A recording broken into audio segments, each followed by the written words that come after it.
In this lesson, we're going to take a look at the political philosophies that the colonists were very familiar with at the time heading into the Revolutionary period. We have to go back to something you studied in your global studies class, period in European history known as the Age of Enlightenment. In the mid-1600s, you studied philosophers like Voltaire and Montesquieu and Rousseau, but the philosopher that had the greatest impact on our founding fathers from that time period was John Locke. John Locke published first treatise on government and a second treatise on government, where he stated two key theories that we need to discuss now. First is Locke's natural rights theory, and this is the basic idea that everyone is born with certain rights: the right to life, liberty, and property, and that nobody should be able to take this away. The second and more important theory for our purposes in this lesson is the social contract theory. And it's actually not Locke's alone. It was developed before Locke. Locke simply added to it. The idea of the social contract is one of the foundations of our American political system. It's the belief that the state only exists to serve the will of the people, and that they are the source of all political power enjoyed by the state. Therefore, the people can choose to give or withhold this power. The origin of this term actually goes back as far as the writings of Plato. All right, but for our purposes, it's really English philosopher Thomas Hobbes who expanded on this idea when he wrote his book Leviathan.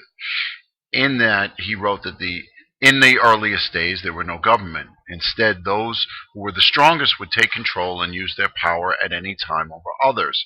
So Hobbes's theory was that people came together and mutually agreed to create a state, giving it just enough power to provide for the protection of their well-being.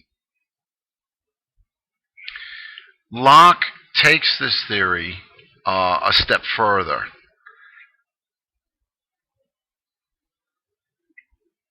He stresses the role of the individual in this theory, all right, believing that the idea of revolution is not just a right, but an obligation if the state abuses its power. So the state exists to protect our rights. Government exists to protect our rights, the rights that we saw a moment ago.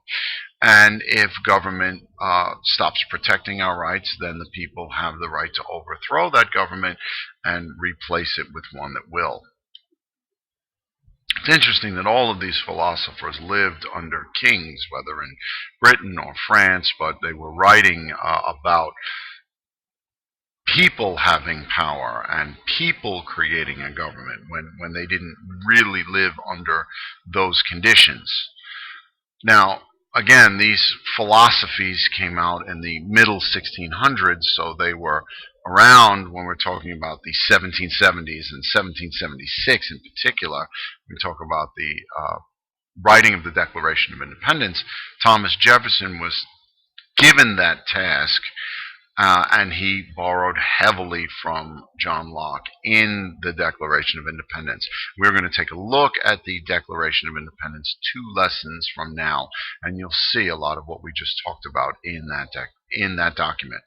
So then, just to summarize quickly, keep in mind that Locke's natural rights theory and his social contract theory are used in what is probably our single most important document in our history.